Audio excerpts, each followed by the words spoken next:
Hey everyone, Jeff Risen here with the Daily DLP, coming at you live on a Thursday night. Thought we'd do this one live today, since, look, there's a lot going on with the Lions, or there's not a lot going on with the Lions, and people want to talk about that. So thanks for joining me today. I did not have time to do one earlier in the day. Daily DLP will return daily tomorrow.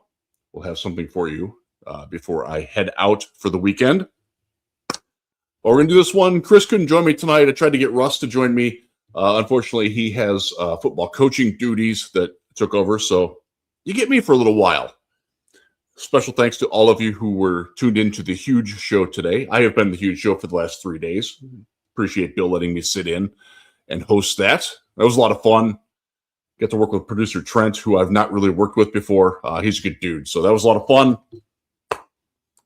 Lions have been a little busy.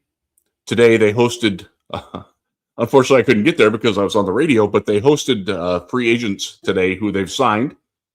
So they introduced Cade Mays and Isaiah Pacheco to the media. And I got to see some clips of it, but I wasn't actually there. Unfortunately, all the people that I was going to have as guests on the huge show were also there because they didn't give us a set time for when it was going to happen. This is what they do. It's an open window time. They're very good about it. So let's talk about free agency. And I posed the question, got to post it here. How do we feel about the Lions free agency so far? We'll go over who they have added. Primary one is Cade Mays. He is thus far the only person they've signed to a multi-year deal, although we have not seen, at least I haven't seen the signing that they did today, which we'll get to in a minute. But Cade Mays, 3 years, $25 million, $14 million guaranteed.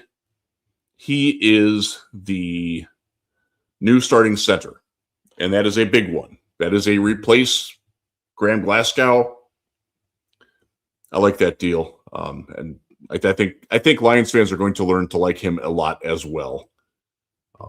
Look, he did his press conference today. He's very similar personality-wise to Frank Ragnow, and I think people are going to like that. So that's a good one. They added Rock Ya-Sin back. They add 1 year, $4 million for your number 3 outside corner. I had been saying for a long time that, I expected one of Amik and Rock to be back, if not both. Amik got paid by Washington. Good for him. They brought Rock back at a reasonable price. I believe he is now the 65th highest paid cornerback in the league, which means he is the top number 3 cornerback in the league, and I'm good with that. We'll see how that happens, how that plays out, but he played very well last year, and I'm happy to have him back. They replaced Amik today, at least they hope they did. I hope they did too, with Christian Izien from Tampa Bay, slot corner, undersized. You can say a lot of the things about Christian Izien that you said about Amik Robertson when the Lions signed him. He has positional versatility, but you want him in the slot. Except with Amik, you wanted him outside. He wound up playing in the slot quite much better than he did in Las Vegas. It's probably a good lesson. We'll return to that concept. But Izien is a 5'9" slot corner who has an incredible fight to size of dog ratio. He is a scrapper. He is a good run defender.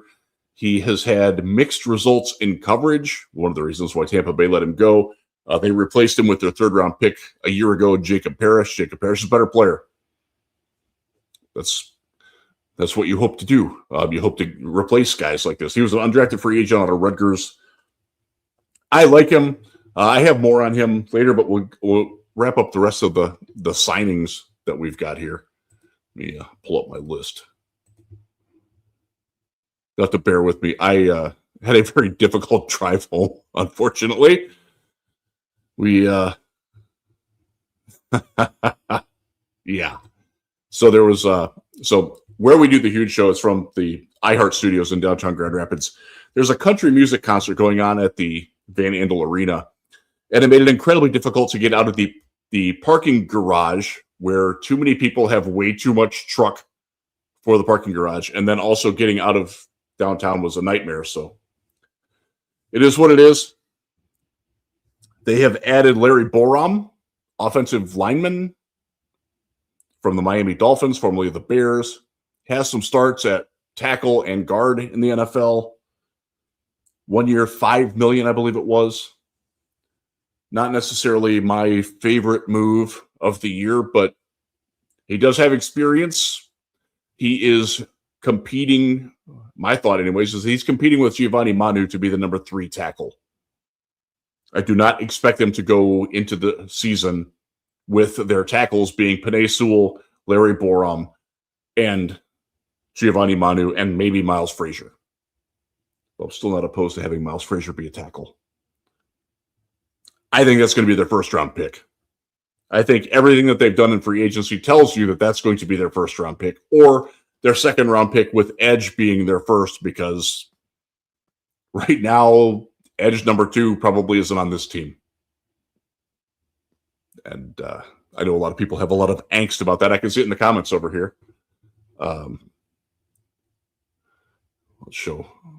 I'll figure this out. The button that I'm trying to hit is not working for me. I appreciate that. We'll show some of these up here. Oh, there's a fire, Brad. That's nice. Yay. Get some of these up in here.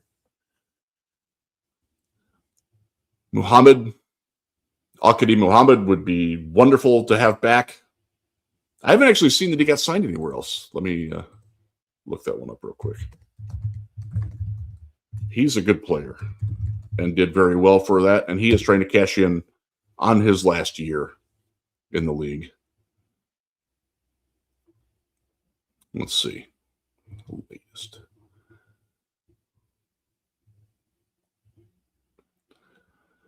Yeah, he did sign with the Buccaneers. Dadgummit. I thought that might happen. That was in the rumor mill. That's disappointing. That's a loss. Now the best free agent pass rusher that's out there is Joey Bosa, and he's not the Joey Bosa you think he is.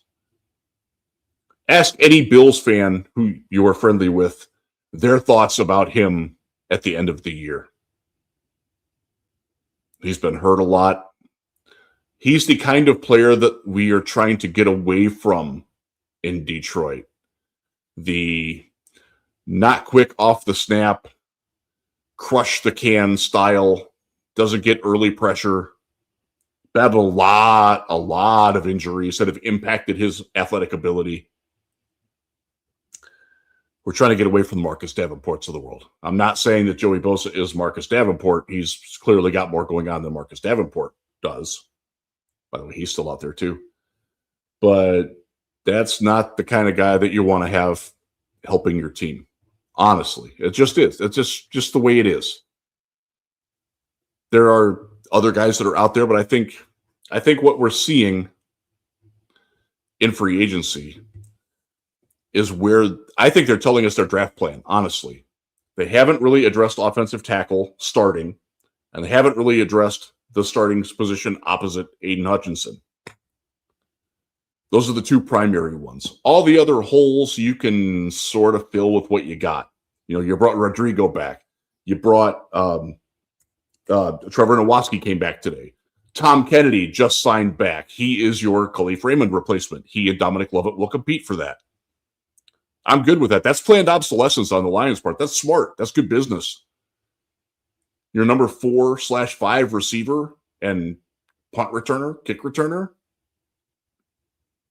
loved Leaf. But for what Chicago's paying him, he can go. I'm good with that one. I like this one. It's day 2 of the new league year. It's only been 27 hours since we started being able to sign free agents, and people are freaking out. And that's, you got to be patient, y'all. You do. I understand that there's, you want the stick. You want Brad to do something. There are people that I want him to sign, but there are also, and I will bastardize something that Brad Holmes said a couple of years ago, where he said it's easier to get worse at quarterback. He was talking about the backup quarterback. He's actually talking about golf too, but you can get worse as a team by signing bad players to bad contracts or good players to bad, overpaid contracts. Remember Justin Coleman? Remember what they did with Snacks Harrison? Good player. Wound up getting paid more than he needed to for what he offered. Got hurt. Loved Snacks. You can overpay for Trey Flowers to keep him. Like, avoiding the bad contract is an important part of this year. Thus far, they've done a fantastic job of that, in part because they have barely signed anybody. Yeah, AQM, $6 million for Tampa. That one hurts because I know that the Lions were trying to bring him back, and $6 million feels like the Lions could have afforded that. They have enough cap room to play with to get that one done. That tells me that he wanted to go. So I have a hard time believing that the Lions wouldn't pay for that one. Honestly, I do.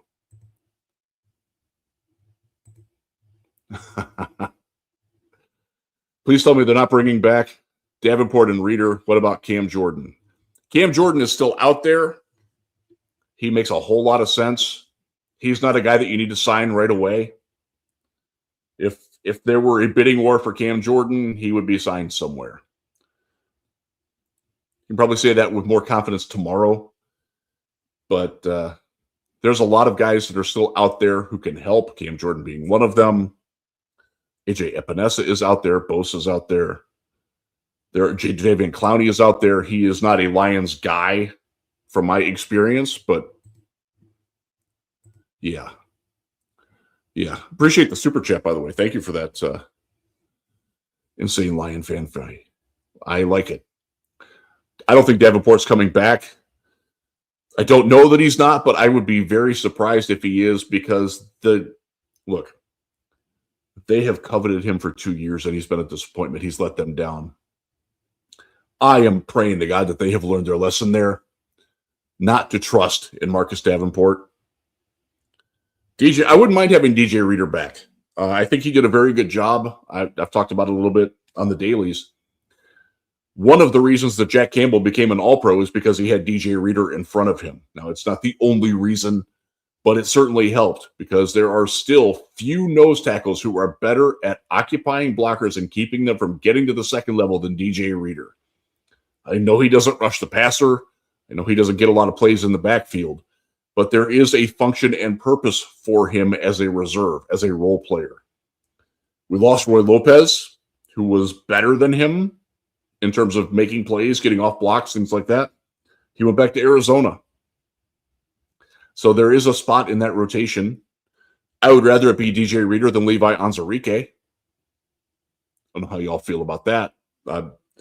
I'm not counting on Levi Onwuzurike for anything. What he can give you, fantastic. Like, give him a shot, but don't depend on him. I hope, pray to whatever God that whatever deity you approve of, that they have learned their lesson on that.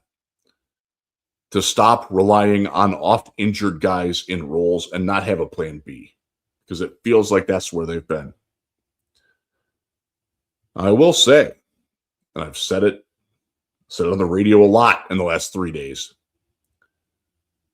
the draft is still coming. Where is the strength of this draft? 3 positions: offensive tackle, pass rusher, safety. What do the Lions need in no particular order? Offensive tackle, pass rusher, safety. Until they don't address the needs there in the draft, and I can find you day 1, day 2 starter, good starter, potential caliber player at all 3 of those spots in the second round. I can find you starting safeties that you can get with one of your 2 fourth-round picks. Absolutely. Maybe find you a pass rusher down there too. Until then, I'm not going to sweat that they haven't filled the holes, because free agency is just like the draft. It's a crapshoot. You can make your team worse by signing bad contracts. Look at the Jets. Look at the Raiders. Look at the Bears. They did well last year, but they've got a nice little history of doing that. The Raiders paying Tyler Linderbaum $27 million. They're paying him more for 1 year than the Lions are paying Cade Mays for 3.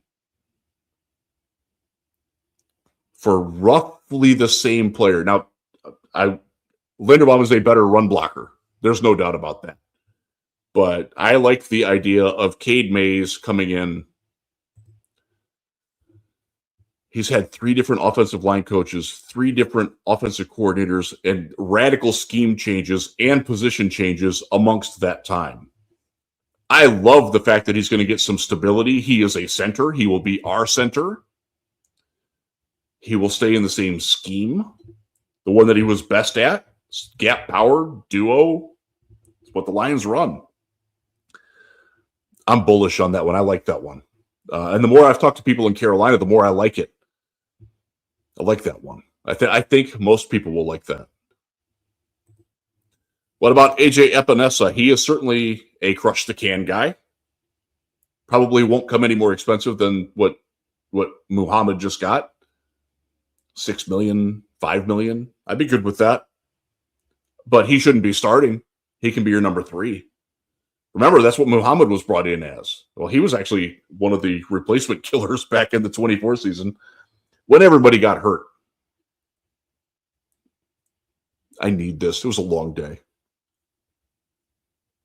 A little Dragon's Milk will set you right. I haven't had a beer in a long time. That was good. Yeah, he's fine. All right. I want to show this question because this is a good one from my guy, John Henry. Good dude. Always enjoy our interactions, sir. Is it possible Brad is looking to accumulate comp picks for 2027 supposedly stacked draft class? I will tell you, and I've got a lot of feedback and experience on this over the years. NFL teams give so much less of a shit about comp picks than fans do. They really, really don't care that much. Even the Packers, who collect them like Taylor Swift collects hit songs, like that's never a motivating factor. Now, if it comes to like, well, we can sign this guy for, and he would cancel out a 6th round pick, and we can sign this guy and he would cancel out a 5th round pick. Might they choose to sign the cheaper guy? Yeah, sure. But that's not a motivating factor. I think a lot of you know this if you've watched me on this show at all or followed my writings at all. If you're a fan, you never want a comp pick ever, because it means that the guys who left the building are not as good or are better than the guys you brought in. You're a net loser in free agency. I don't ever want that. Even with this Lions team, and they haven't lost anybody of real significance that factors into the formula. Amik is probably the biggest. You're looking at 5th, 6th round, 7th round picks.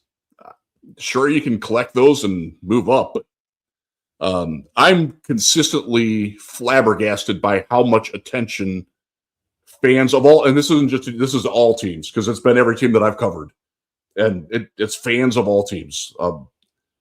They get obsessed over comp picks without realizing that the reason you're getting them is because your team got worse, not better, because your GM wasn't getting better. So to John's question, are they collecting the comp picks? I don't think that's a factor in what they're doing, in their activity or lack thereof. I think it's that they don't like the price tags for the guys that are out there, and they're waiting for the market to fall. And we'll see signings over the weekend, the way we saw them last year and the year before. Sit out the initial frenzy and get the value guys as they come up. I don't know that they are. I hope they are. But I think that they have told us by sitting out the prime market that their 1st and 2nd round picks will be at offensive tackle and edge. In which order? I don't know. I'd go OT and then edge, because I like the day 2 edges better than I like the day 2 offensive tackles. I think offensive tackle is more important, because we saw what happened last year when the line wasn't as good. Offense wasn't as good, and this offense has to be very good.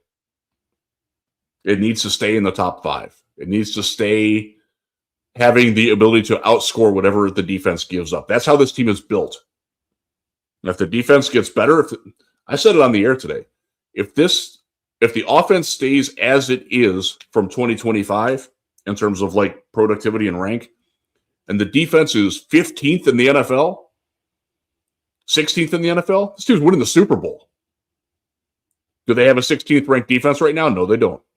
And that's the worry. They got to add more than Christian Izien and bringing back Rock, bringing back, Trevor Nowaski, Malcolm Rodriguez. I love that Rodrigo's back. I think that's a good deal.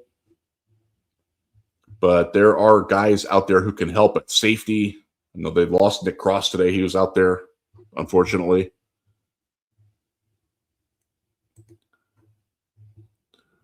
I totally disagree with this, Joey. We are not closer to a rebuild than a Super Bowl. This team has all pros, Pro Bowlers, at a lot of premium positions. Penei Sewell, Amon-Ra St. Brown, Jamison Williams, Aiden Hutchinson, Jack Campbell, Jahmyr Gibbs. Jared Goff's been in the Pro Bowl the last 3 years. This is not a bad football team. Even like Ali McNeil, first round pick last year, Tyleik Williams came on very nicely at the end of his rookie year. I'm bullish on what he can do. This team is not close to a rebuild. That's nonsense. Sorry, dude. It just is. Have they gotten better in their quest to become a better Super Bowl contender this offseason? No, they have not. That's absolutely fair. I'm with you on that one. But this is not the Raiders. This is not the Jets. This is not the Jaguars every third year that they go through these things where they swing from winning 12 games to back to 3. This is still a very high-end football team. They need to rebuild the middle of their team. And that's we've like losing Alex Anzalone, losing Khalif Raymond, losing David Montgomery. Like you're losing good quality starters there. Taylor Decker. Guys that are not going to be, like you can't just plug in guys in those spots. Like you got to have something decent there. Otherwise, you're going to hurt your team. Have they done that yet? Nope. Though I think Tom Kennedy is probably, in terms of what the offense was at the end of the season, he's a wash with Leaf for a lot cheaper. I'm okay with that. There's still the draft to come. We're still in the first 27 hours of free agency, and people are losing their shit, and it's wild to me because, okay, we lost Grant Stewart today. Grant Stewart to the Rams for $5 million over 2 years. Do you think Grant Stewart, if the Lions re-signed Grant Stewart for $2.5 million to play special teams and 20 defensive snaps, y'all want that? Y'all hate that. I would hate it. I like Grant Stewart. That's an egregious overpay for a guy that shouldn't ever play defense and was, frankly, a little bit of a disappointment on special teams. I'll take Trevor Nowaski over that. I'm good with that. And I think that part of the equation is getting lost on the relative inactivity at everything else. Mistake avoidance is important. But when you also are afraid, when you're too afraid to try, and I think that's the general worry right now with Brad, is that he's not going to try. He's gun shy. I hear that. There are guys out there that I wish that they would have been more aggressive in being after. I would have loved for them to have been interested in Trey Hendrickson. They weren't. That's disappointing to me. That guy can help you. And he's got ties to the team, ties to the coaching staff. The fact that they weren't, like, there was a list of teams that were contacting Hendrickson for a long time. Lions weren't one of them. It's not that I've seen. That's disappointing. That's frustrating. Because that guy could help. There is some risk with paying him what Baltimore is paying him, no doubt about it. In fact, what they're paying him would effectively soak up all of the Lions' remaining cap, such that they would have to do restructures with other players. They did that with Goff. I think they sent us a message when they did Goff and they didn't do it for the maximum amount. That, look, what they did with Goff, they freed up, I think it was 32 million. That's not all spendable. They had to do that in order to cover their rookie class, the draft picks. Like, you have to have that much cap room ahead of the draft to make your picks. You also have to have enough to fund a 16-person practice squad. That's probably 12-ish million. So the number that's out there that they have in cap isn't effectively how much cap room they have. Like, they physically can't go after it. And that's a byproduct of having so many damn good players on the team. So I don't buy that. Yeah, I'm with you on Reader. Don Burr. He didn't have a good year. He's one of those guys that you can let go. And if he's not signed in 2 weeks, you come back to him like, hey, you want to keep playing? Vet minimum with some incentives. That's what you do with him. Detroit is cleaning house. How? Explain that to me. I don't follow that. Like, the histrionics that are going on are like, yes, it's frustrating that they're not signing players. They lost Taylor Decker, who, by the way, a lot of people didn't want back. Oh, yeah, he's still also out there. He is the best tackle on the free agency market. Like, not even close, he's the best. You want to overpay for Rasheed Walker, who can't run block? Like, he's the reason the Packers couldn't run to the left for the last 2 years. I don't want that. I don't want to pay $20 million a year for that. Hell no. Get him out of there. The best defensive interior player right now, go to PFF. Go to the NFL.com. Go to The Athletic. The number one defensive tackle on the market right now is Deshaun Hand. We know that guy. Remember him? You want to pay him $8 million a year? Really? The David Montgomery thing was David Montgomery wanting out. He didn't want to take a reduced role. We all reported that coming out of the combine. Nobody wanted to believe it. It's true. I don't fault him for it either. He's gone to Houston where he's going to be the number one back without question. He'll beat out Woody Marks for the bulk of the carries down there. They got back a functional swing interior offensive lineman who can start for you in a pinch, especially at center, and Juice Scruggs. And a 4th-round pick. I'm good with that. You don't need to have 2 of the 12, 13 highest paid running backs in the league on your roster. They signed Isaiah Pacheco for $1.8 million. I like Isaiah Pacheco. I liked his press conference today, too. I saw clips from it. He's exciting. He's fun. Runs with reckless abandon. He's also very good in pass protection. They have downscaled the number 2 running back role. They don't need to pay that much for it. They factor that in. I agree with them on that, by the way. As much as I love David Montgomery, and is he better than Isaiah Pacheco? He is. Is he better value? We'll find out. I like getting cheaper there. I want Jahmyr Gibbs to have the ball more. I want J-Mo to have the ball more. I want Laporta to have the ball more. I want Amon-Ra St. Brown to get more touches. Like, I'm good with that. I'm very good with that.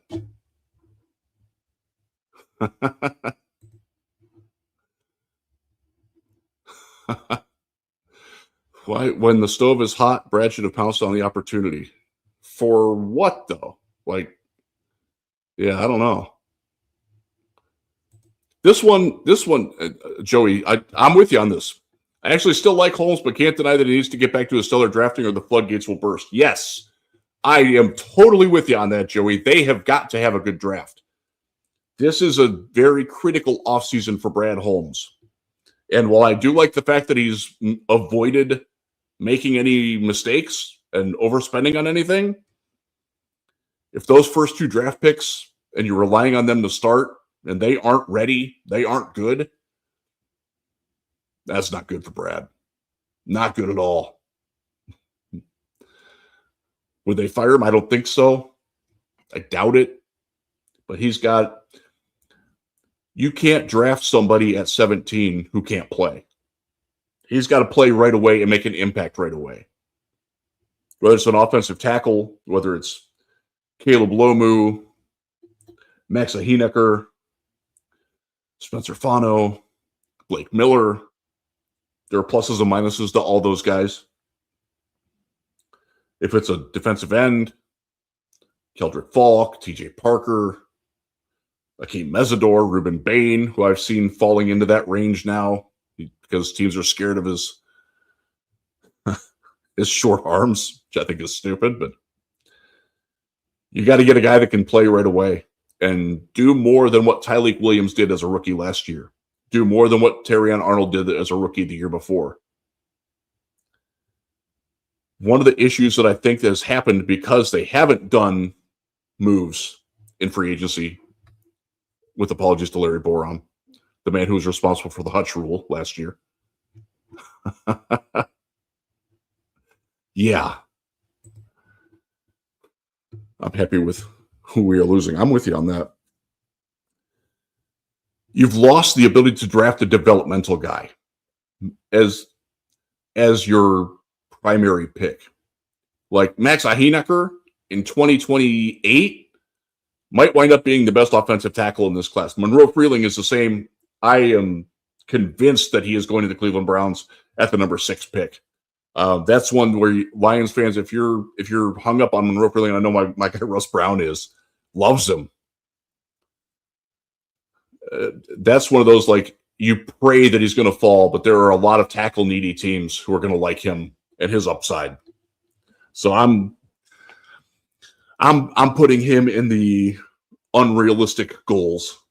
Good player though, good prospect. I like him. I don't like him as much as a lot of people do, but I still like him. Like, he'd be fine. No problem there. Yeah. Defensively. So I've harped on and on about Keldrick Falk. Doesn't mean I necessarily want him at 17, by the way, but he is. You know what? I got to bring this up. This is a good one. You ever fought someone with long arms? Actually, I have. And I'm one of them. I'm a big dude. I have long arms. I played poorly in football. And one of the reasons that I was put where I was because I had long arms and I knew how to use them a little bit. They come in handy as a volleyball player, which is my sport. But yeah, the reach, it makes a difference. It absolutely does. And it's one of the reasons why Francis Mawanoa, who's a right tackle only, might be a guard only in the NFL because of his arm length, can't reach out and attack as well. And that is a big deal. It's one of the big upsides for Blake Miller. He's got decently long arms, but he's very good at extending them and controlling the action on the edge. One of the reasons why I like him at 17. Not exclusively, but I like him. I'd be fine with him. I like that. Do I like Fano or Falk more? Fano, easily. Easy question. He has short arms too. And that does give him. I actually like Lomu better than Fano. And I explained this on an earlier daily. It might have been when we did our roundtable, which we're going to have another one of those soon too, by the way. I think Spencer Fano is a better tackle in 2026 than Caleb Lomu. Beyond this year, I think Lomu is going to be better. I think he's the better prospect. And that's nothing against Fano. That's what I feel about Lomu. So that's where I'm at with those guys. Keldrick Falk is my number. You know what? I'm gonna look it up because I've been working on the big board, and it's due to be turned in this weekend at Real GM. Look for it there. Spencer, where are we at here? Okay. Lomu was my number 17 overall player. That's fitting. I didn't actually know that when I was looking at this. Fano is number 19. Falk is number 22. Just in that range, since you might be curious, I have David Bailey at 13. Mawanoa is 12. Emmanuel McNeil Warren is 15, the safety from Toledo. I like him a lot. Casey Concepcion, 16. Avion Terrell at Clemson is 18, although he didn't work out today and he was hurt at Clemson's pro day. And he is of the wiry build that concerns me because I'm tired, guys, I'm freaking tired of injured cornerbacks. I like Avion Terrell's game a lot, but dude can't, if he's not on the field, he can't help you. Jermon McCoy is the same way. I wouldn't touch that guy. He hasn't been healthy enough to work out in a football capacity in 16 months. I worry a lot about that. Jordan Tyson's another guy. Great receiving prospect if he's healthy. He's missed more games than he's played. And by the way, is still hurt enough that he can't work out. Hell no. That's irresponsible to take that guy if you're any team in the first round, in my opinion. I'm willing to take that risk that he will be great because, like you guys who follow me for a long time, you know this. I am always more cautious on the injury front than most draft peers. I am. That's the way I am. So when Brad Holmes keeps drafting all these chronically injured guys, going back to Ansfrike, like he was hurt coming out of college. It bothered me. It's very difficult for me to reconcile that because I have to. Damn it! I want these players to work out. I actually wrote a great thing at Lions Wire. I was quite proud of it. It's one of the better things that I've written in the last 3 years about the Lions, about how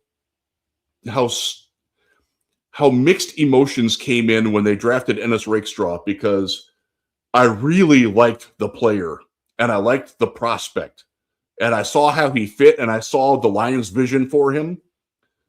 But I also, the guy in me who's scared to death of drafting injured players looked at him and was like, that's not even a red flag. Like, you black flag that dude. Like, not a chance I would take that guy because of all the injuries. Thus far, I've been right on that. I hate being right on that. It bugs me because I want him to be great, but I'm not relying on him. And I wish that Brad would stop drafting guys that are hurt like that or signing the Marcus Davenports of the world. I'm happy that they finally pulled the plug on the Josh Paschal experiment. Nothing against Josh. Great guy. Fantastic story.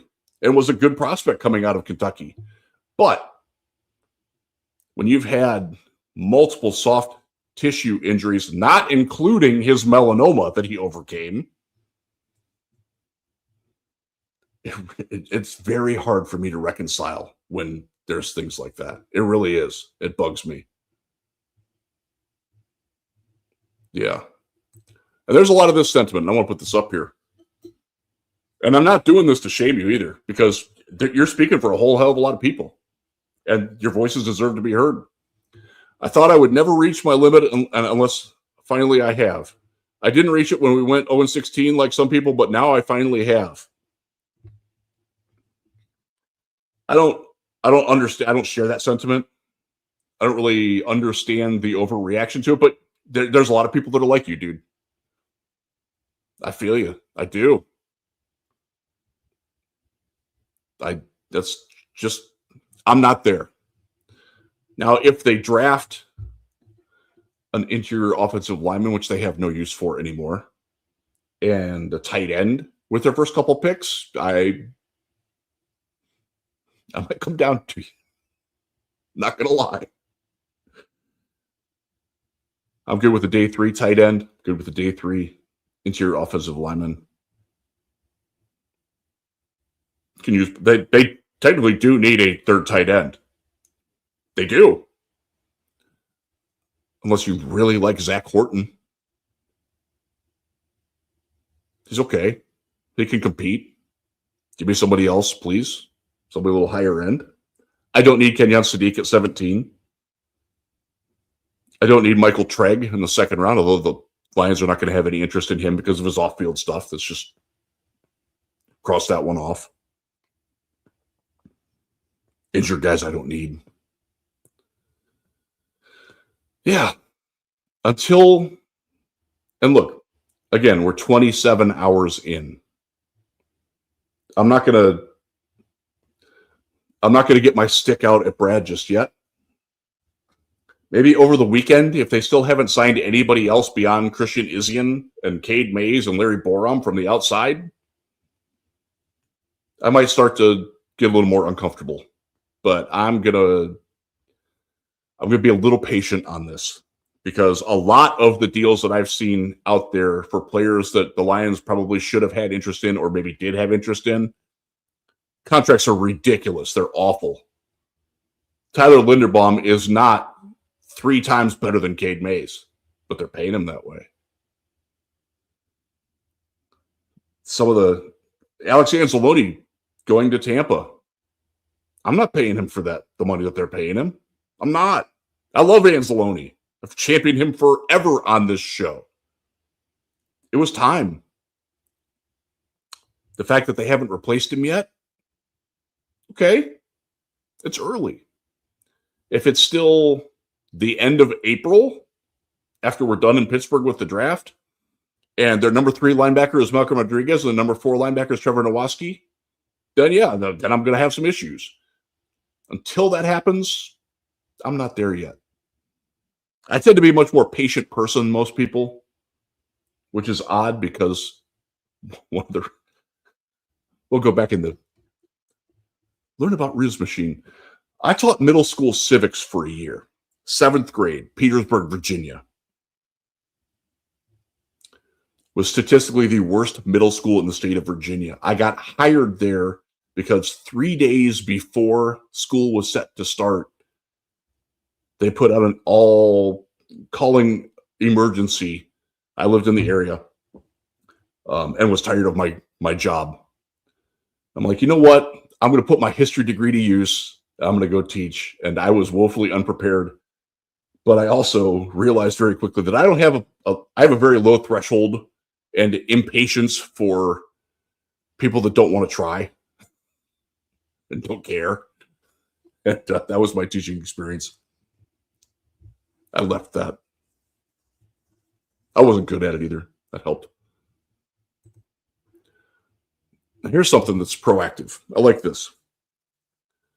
From Wells Walker. Cards just cut Evan Brown, our former center guard.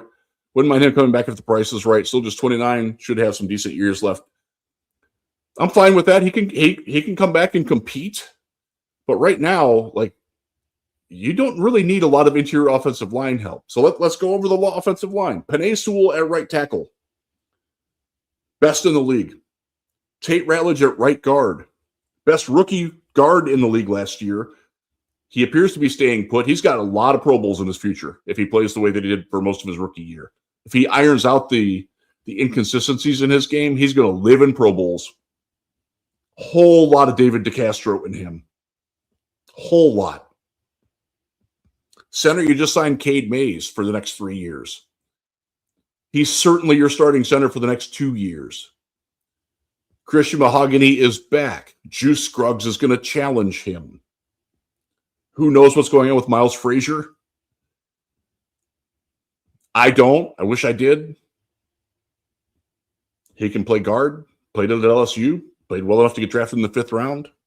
Hire the Mahogany. I still think he's better at tackle, but I don't know if the Lions share that opinion. Like, you've got options there on the inside. Not a bad draft to take one later either.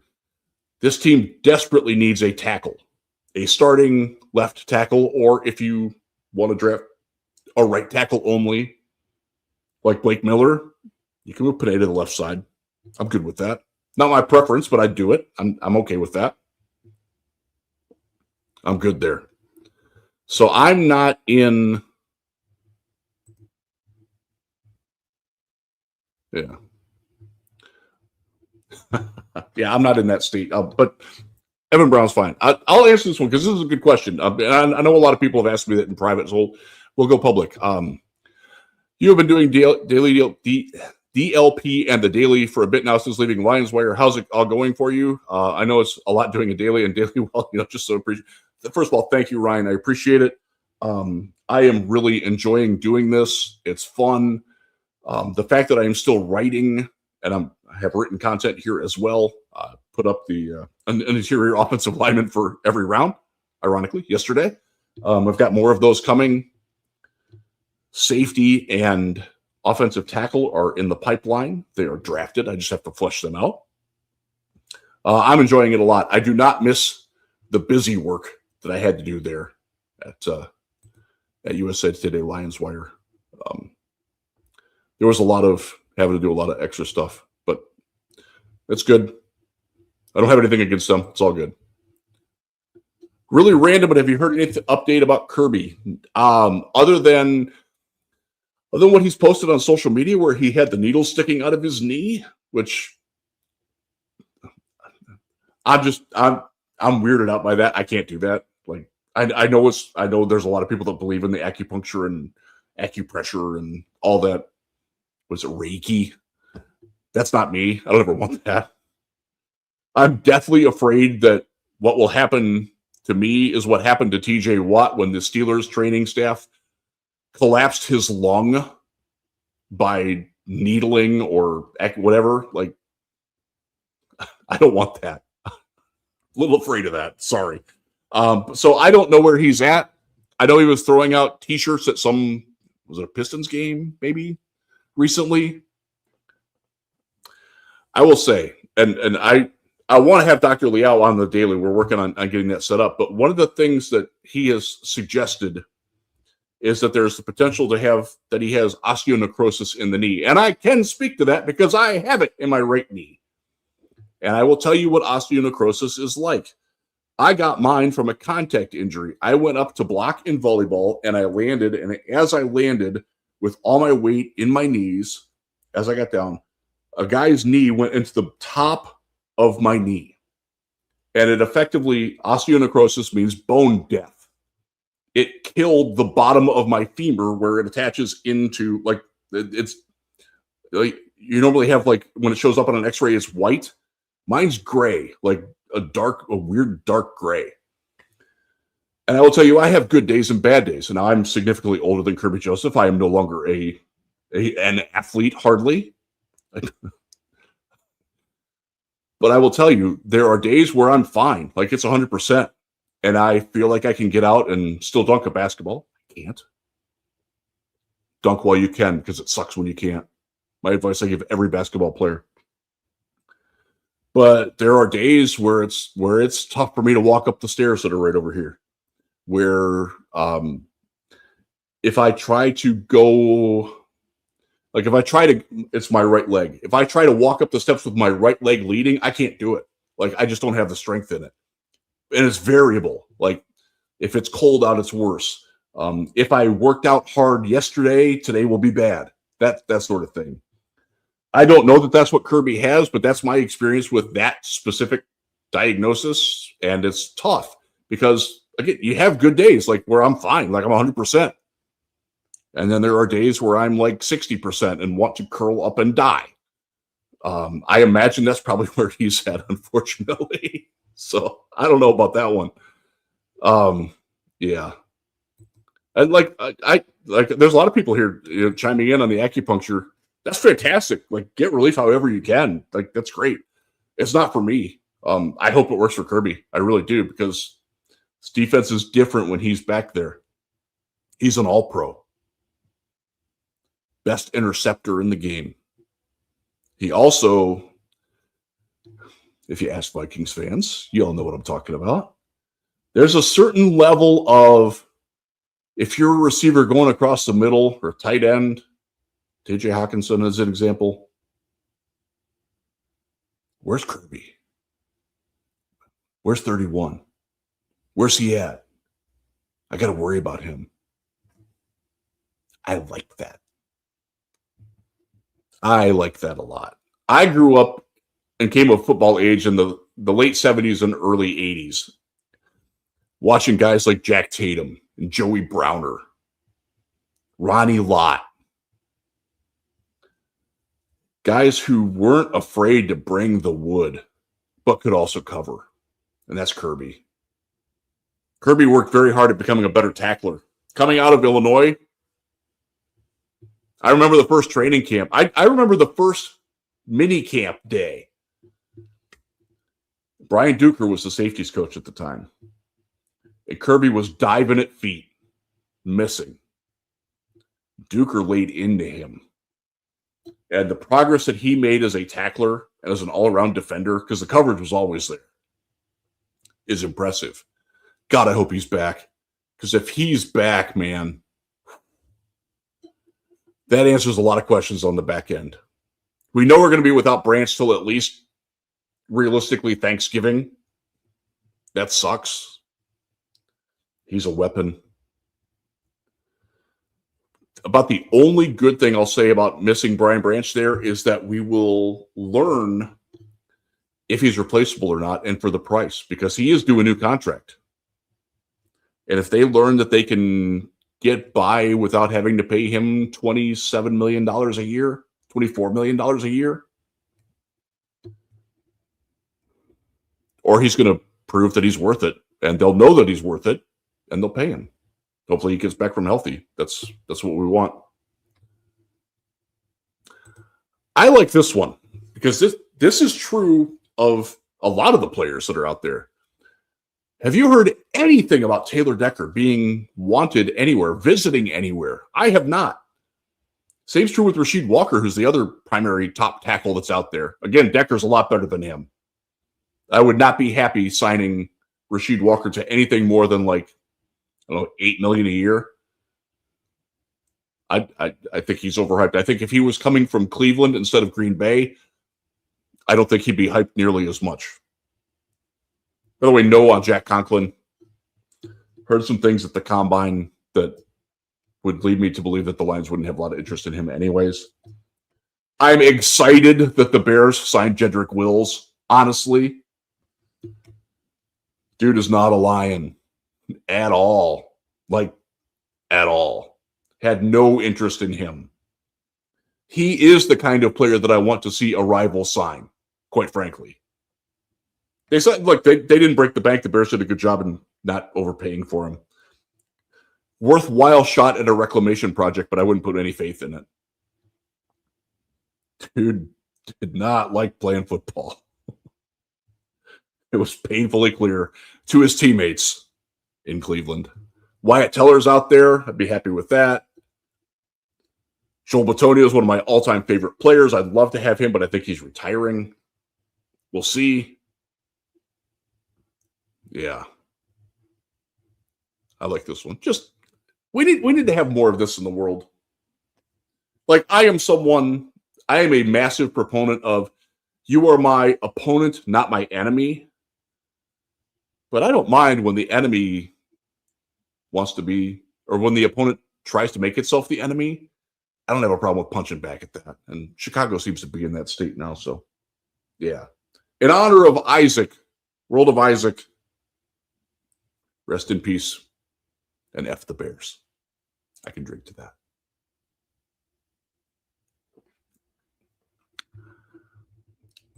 Get this one here. This is a good one. Decker was barely able to practice most of the year. I'd be okay with bringing him back on a more affordable, incentive-laden deal. I don't think he has interest in that. We talked about this on the radio today. Producer Trent and I. By the way, Trent, good dude, did a great job. Thank you for your help. And congratulations on not getting stuck in the elevator when the power went out yesterday as we were leaving the building. That was fun. Oh, chaos, man. I think the lack of interest in Taylor Decker is going to make it where Decker realizes I don't need this. Nobody wants to pay me to be what I am now. I'll just go home and be with my daughter. I'm good. I think that's what's going to happen with him, honestly. Yeah. Like this one. This is a good one. You have an opinion on Seth McLaughlin? Yes, I do. I liked him a lot. He was my number one center had he been healthy in the draft class of 2025. I got to know him a little bit at the combine. I got to know his family a little bit. I think he's a great prospect. If he comes back healthy, he is certainly your backup center. The issues with him, he had some snapping issues when there was a big nose tackle right over him. You might remember Chris Jenkins at Michigan giving him trouble when he was at Alabama. He had an issue, I forget who the nose tackle was at Oregon when Ohio State played them as well. But beyond that, he's a good one. Good center. And I hope that he is healthy enough to compete. The biggest issue with him, honestly, he can only play center. His arms are too short, and he doesn't have the power in him to play guard, where Juice Scruggs can. So optimally, thank you for bringing him up, by the way, because I left him out when I was talking about the interior offensive line assets. He's a low-risk flyer, the kind of guy that you hope to hit on. And I do like him, so I like that chance there. That's another reason why I'm not worried about the interior offensive line anymore. They're fine there. They're actually probably better today than they were at the end of the season. Might even be better than they were going into last year right now on the interior offensive line. If you're looking for a place where they've improved, that's probably it, depending on how you feel about Graham Glasgow. Wasn't a big fan.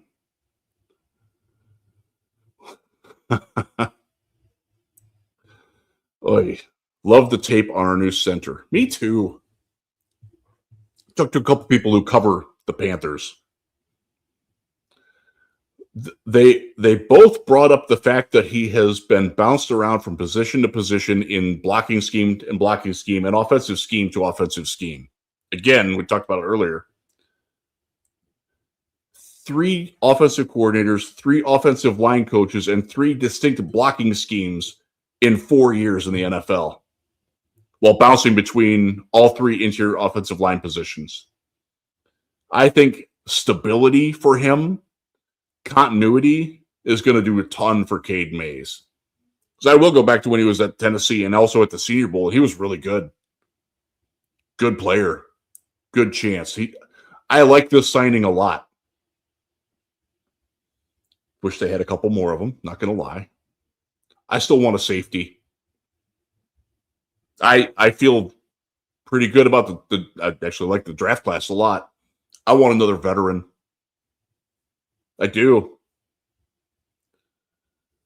With the injury clouds hanging over Kirby and Branch, I want a veteran safety in here.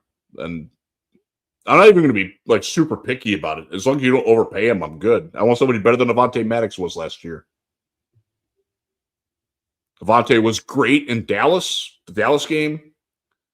Was it the Pittsburgh game? It was either Pittsburgh or Chicago at the end of the year where he was like really, really good too. It might have been Chicago.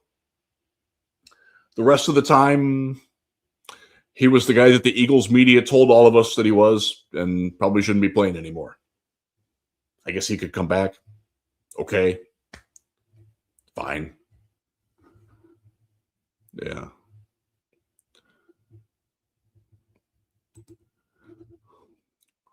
Brian Smith here on Cade Mays. I'm just pleased that he seems vocal. I don't think Glasgow is a good communicator. I'll push back a little on that. Graham, and look, I've given Graham a ton of shit over the years. Probably more than he deserves. It's fair. He's a bright guy. He's an engaging guy. And he's not necessarily like a vocal leader type. But in terms of like in the huddle and calling out protections and like on the sidelines getting with guys and going over things, he's good there. So he just couldn't run block to save his life or to save Gibbs or Monty's life, unfortunately. One of the reasons why he's had. Have you heard any interest at all in Graham Glasgow from any other team? I haven't. Doesn't mean it's not out there because I've been bunkered in the radio for a bit, but yeah. All right. I like this one. We talked about this earlier. Bosa, Clowney, or Cam Jordan? I absolutely want Cam Jordan. Like, it's not even a question for me. He is so much better for what the Lions want than Bosa or Clowney. I don't think Clowney is a Dan Campbell. He's not cut from that cloth. I say that from covering him in both Cleveland and Houston. It's not that he's a bad dude, because he's not. He's a fine guy. But he's just not somebody who's going to get upset when he doesn't win on a rep. Cam Jordan will. Hutch does. I think he is a crush the can guy, though. Like, that, you could do worse than Jadeveon Clowney, no doubt about it. Bosa looked done to me, especially in that Bills playoff game. And he's had so many injuries. I talked about it a little bit earlier. I want to get away from signing guys who are injury dependent. Like, oh, if he's healthy, he'll be great. I don't want any more of that. Enough Marcus Davenports. Stop with that. Brad, please. I beseech you, Brad. AJ Epinesa is fine. He got brought up here again. Thank you, Sebastian, for joining in. I like this one. Matt Ratliff. Draft crushes Jacob Rodriguez. Can I get your opinion on him and if he is a likely fit for Detroit? Yeah, he's a good player. Very good prospect. Let me look up where he's at. I still have my big board up here. I don't have to scroll down very far because I like him a lot. Where's he at? He is number 43 on my list. He is sandwiched between Big Citrus, Dominique Orange, and Chase Basantis. Like both of those guys as well. Although I don't think Basantis is a Lions guy. Just don't. Yeah. He's more of a finesse guy, more of an outside zone type guy. We don't really run a lot of outside zone. I do like Jacob Rodriguez. He is not related to Malcolm Rodriguez, and he's an incredibly productive tackler. Got a bitchin' mustache. That matters. It has to matter. I like that. Come on. Hair matters. One of the reasons why we love Tate Rallage. One of the reasons why everybody loves Jennings Dunker, even though he can't play. Sorry. Don't want him. It's weird because I put him in my first mock draft for the Lions back in October, I think it was. I hadn't watched him play all that much. And the more I've watched him, he's certainly not a tackle. Like, not a chance. He doesn't have the feet for it at all. I have him evaluated as a middle round guard prospect, and I think he's going to go higher than that. I'm not interested in that. Jacob Rodriguez, the biggest issue with him, he aims too high when he tries to tackle too often, and he will bounce off guys because of it. But he's a very good player. Middle second round player for me. But the Lions, they have Jack Campbell there in the middle. That's the exact same position. I am one of those. I want them to get away from playing three linebackers. And Derek Barnes is going to be the other linebacker, for better or for worse. Hope he's better in this coming year because he wasn't in 2025. Was disappointed in Derek Barnes last year. I thought he'd do a lot more, especially as a pass rusher. Wasn't there. But I'm good with going into, like, if Malcolm Rodriguez is our number 4 linebacker, Trevor Nowaski's number 5, or if Rodrigo's even 3B, like he plays on running downs, and you draft a guy like, who's the guy? Jaden Duggar from Louisiana as a coverage linebacker, or Jackson Kuwatch from Miami of Ohio as a late round guy to be your coverage linebacker, nickel linebacker, that type of guy. I'm good with that. I don't want them to have that big of an investment in a linebacker, if only because it encourages them to keep playing 3 linebackers all the time. I would rather have a hybrid safety linebacker slot on the team. Dylan Thieneman. Kyle Lewis from Pittsburgh. I'm not his biggest fan, but he fits that bill. Emmanuel McGilmore is one of those guys. Bud Clark is one of those guys. I love Bud Clark from TCU. Probably too much. Let me see where I have him ranked. Bud Clark. I know I'm high on him. He is my number 87 player. He is sandwiched between Josh Moten, the cornerback from Southern Miss, and Emmett Johnson, the running back from Nebraska, who I like a lot. Like that one. Yeah. Okay, so I will address this one because this is good. It's a good point. You know we only have 2 picks in the top 100. Yeah. I also know that Brad Holmes has traded over 50% of his draft picks in his time. And over 60% of 4th and 5th round picks have been traded in the last 2 years. Just because they don't have a 3rd rounder now doesn't mean that they won't when they have it.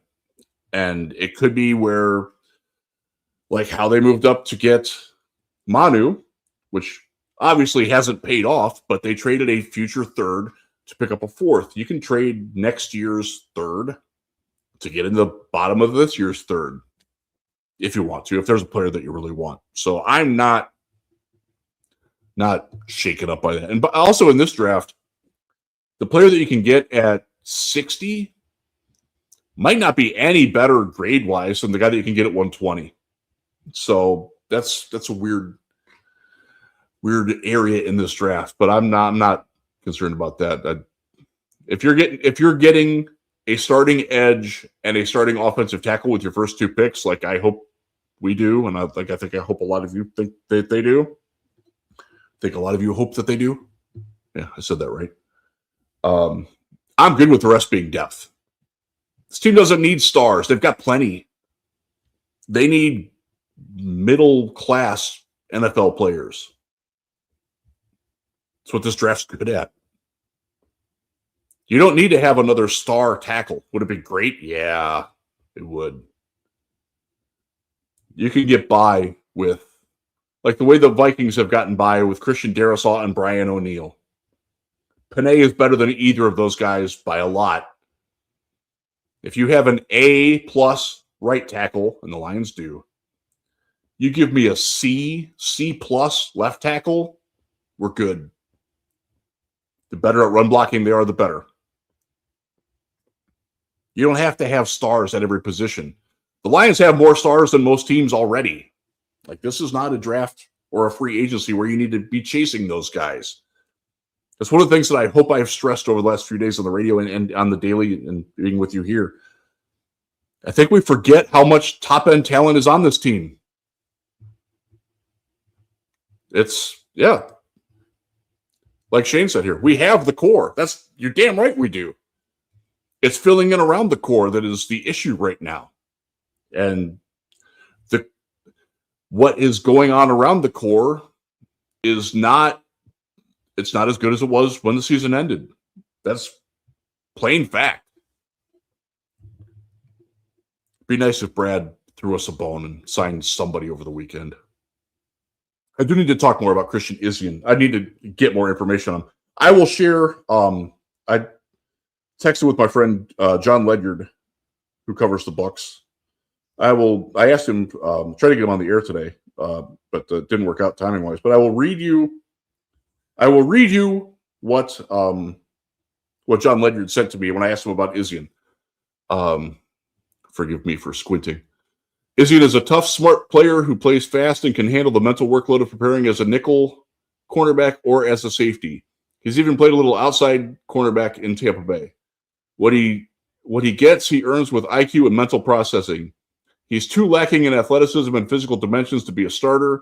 Izien misses too many tackles and struggles to get more athletic players on the ground in space. Also, his coverage ability is limited, and I thought he was better in the slot earlier in his career than he was at safety. He just doesn't have the elite range or athleticism to play in lots of space. There's a little bit of a playmaker to him. He's got that dog in him. Speaking to me, John. And he will be a positive on special teams. Good depth guy to have active on game days because he can wear a lot of hats. That sounds to me like a guy who's going to compete with Ennis Rakestraw to be the slot. And if Ennis is healthy, God hope he wins it. Can't bank on that, though.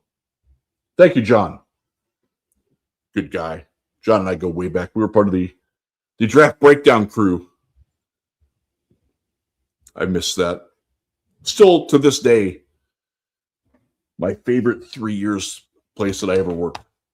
Long live draft breakdown, man. We had a great team.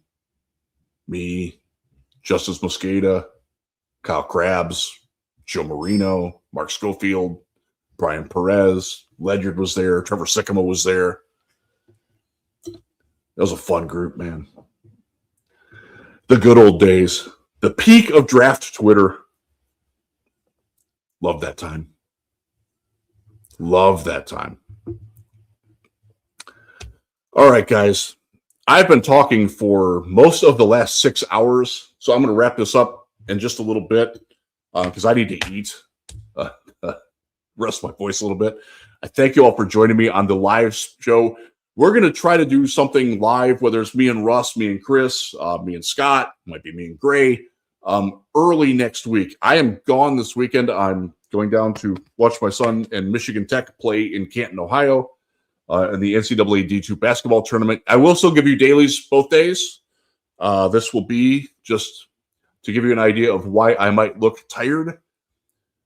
In the last 7 weekends, this will be the 6th weekend of those 7 where I am spending both Friday and Saturday in a different hotel than my house. So hopefully this is all winding down. Y'all, I'm tired. It just happens that way. It's not a complaint, it's a fact. I encourage you to stay patient with Brad Holmes, but also don't give up that fight. Like, he doesn't listen. He doesn't listen to the fans. He doesn't. I won't say that he doesn't care, but it doesn't hurt to keep pushing for the Lions to do something as long as it's not something stupid. And again, mistake avoidance is important, and Brad Holmes is very good at that. I wish he'd be more aggressive too in signing some things, but there's still a lot of time left. I'm not going to get upset with him for not signing a lot of people on the first couple days of free agency. It's what we expected from this team. That's who we are. If you don't like that, might not be the time to be a Lions fan. You're probably not going to like this team that much. It's just the way it is. They're not going to change. So either you come to the radical acceptance that this is what we are, and you hope that the draft picks hit, because it doesn't look like, other than what we've got already in free agency, you're going to get a lot of impact from this free agency class. Yeah, that's these Lions in a nutshell. Appreciate y'all joining me. Thanks, man. I appreciate the support. Thanks for everyone joining in on Thursday night. Go enjoy the NCAA tournament this weekend, or the college basketball tournaments this weekend. A lot of fun stuff. Michigan playing Ohio State tomorrow. Get Michigan State in action. Try to watch as much of that as I can. We'll have a daily for you tomorrow that will be very draft-centric. So I'm going to have some fun with that. And look for a Lions-only mock draft over the weekend as well. Appreciate y'all. Be good to one another out there.